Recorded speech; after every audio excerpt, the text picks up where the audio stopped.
Morning po. Andito po tayo sa Quezon City.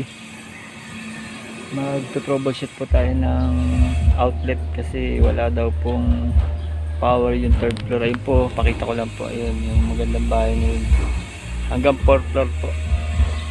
Yung napapansin nyo pong nakashake po ko, gawa ng mainit po. Kararating ko lang, nagmotor po ako. Ito po. Samahan nyo pa ako. Baklasin natin yan, titrace natin dahil walang ilaw yung second floor.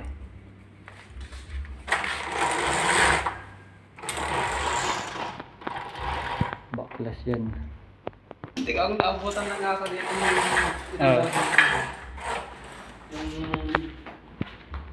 Baklas yan.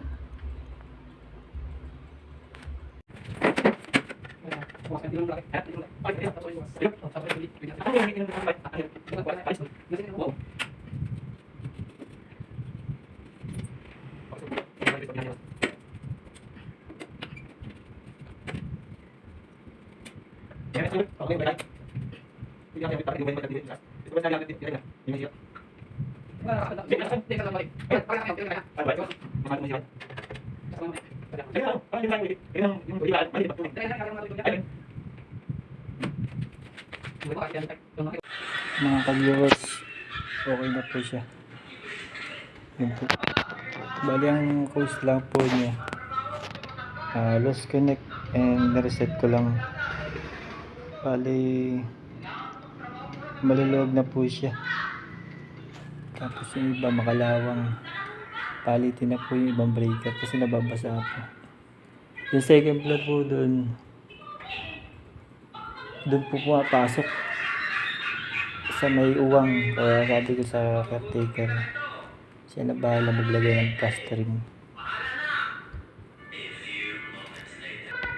Bali nag-aantay lang tayo ng reply ng may-ari kasi nasa ibang bansa. Kung papalitan ba natin yung 4 na breaker kasi puro kalawang na, pero naghanap pa naman. Yan, nakausap ko lang po dito yung caretaker, ang may-ari po nito nasa ibang bansa. Nakita ko lang po ito. Yan. Kung nakikita nyo po yung mga ceiling fan, ako rin po nagkabit. Yan, mga ilaw-ilaw.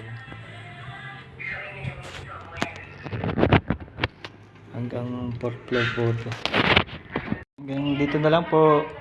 Paki-follow na lang po. Maraming salamat. Thank you. Bye.